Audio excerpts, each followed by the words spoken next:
ابو کسی کو بھی نہیں پتا تھا کہ میں یار ٹرائل دینے جا رہا ہوں. بس صبح اٹھا, ناشتہ بھی نہیں کیا, بس بیگ اٹھایا, شوز پہنے, اسپیکس بھی نہیں تھے, جو جس میں ٹیپ بال میں جو بالنگ کرتا تھا گرپرز میں, بس وہی اٹھائے اور وہ اس پہ چل پڑا. پھر جب وہاں پہ پہنچے تو 11 کے راؤنڈ اباؤٹ اتنے کوئی بج چکے تھے.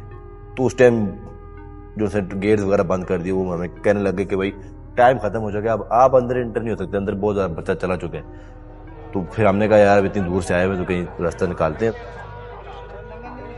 ہم نے بھی دیکھا تو ایک گیٹ چھوٹا سا لگا ہوا تھا, وہاں پہ ایک چھوٹا سا تلا لگا تھا, تو اس کو ہم نے بھی جھٹکے مارے اور وہ ٹوٹ گیا. پھر وہاں سے ہم سارے انٹر ہو گئے اندر. تو جب انٹر کیا تو اندر بہت زیادہ بچہ تھا, واقعی بہت زیادہ بچہ تھا. کہ ان کو دیکھا جو میرے ساتھ آئے ہوئے تھے لڑکے, وہ اپنی ہوپ چھوڑ چکے تھے, یار اتنے زیادہ بچے ہیں اور ہم کہاں سلیکٹ ہوں گے. میں نے کہا اب تم لے کے آئے ہوئے ہو نا, اب جانا نہیں ہے یہاں سے.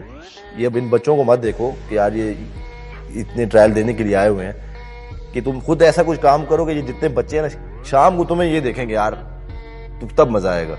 اب وہ پھر میرے ساتھ جو ہم لینوں میں لگے, ٹرائلیں دینے شروع کر دی. پھر ایک راؤنڈ, دوسرا, تیسرا, چوتھا, پانچواں.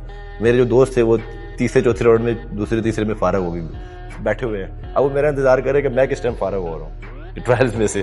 اب وہ میں تو ٹرائلز پہ اگلا ٹرائل, نیکسٹ ٹرائل, مطلب کہ راؤنڈس کلیئر کرتا گیا.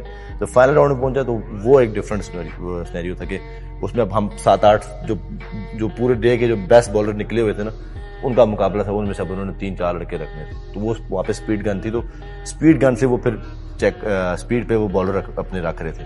جو 83 مائل پہ 84 مائل پہ جو بال کر رہے تھے لڑکے, وہ لگ بیٹھا دیے انہوں نے, یار یہ سلیکٹڈ ہے. جب میں بالنگ کے لیے آیا تو میں نے جب پہلا بال کیا تو وہ 88 مائل پہ کیا میں نے. تو پھر طاہر بھائی تھے, اللہ ان کو بخشے, وہ طاہر مغل ہمارے کوچ تھے, تو ان کے پاس وہ اسپیڈ گن تھی. تو انہوں نے جب دیکھی تو انہوں نے کہا یہ تو 88 مائل آئی ہے. تو اس وقت یار مشین خراب ہے یا کچھ ایسا کچھ ہو گیا. تو پھر انہوں نے عاقب بھائی کو بلایا کہ یار یہ عاقب بھائی اس کو چیک کرے ذرا, اس کی اسپیڈ اتنی آئی ہے. پھر عاقب بھائی نے مجھے بال دیا, عاقب بھائی نے کہا دوسرا بال کرو.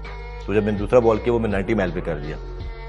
تو پھر عاقب بھائی نے کہا تیسرا بال کرو, تو وہ تیسرا جب میں نے بال کیا وہ 92.3 مائل پہ بال تھا. تو پھر عاقب بھائی نے کہا بس تم تو ذرا سائڈ پہ ہو جاؤ. جب تک یہ کرکٹ گلی محلوں میں کھیلتا تھا اس وقت تک تو میں اسے اجازت نہیں دیتا تھا کہ تم کھیلو. جب یہ لاہور قلندر کے ٹرائل سے واپس آیا تو یہ اس کا نام جب آیا میڈیا کے اوپر, تو اس کے بعد میں نے کہا اب تمہاری زندگی کرکٹ شروع ہو گئی, اب تم کھیلو جتنا کھیل سکتے.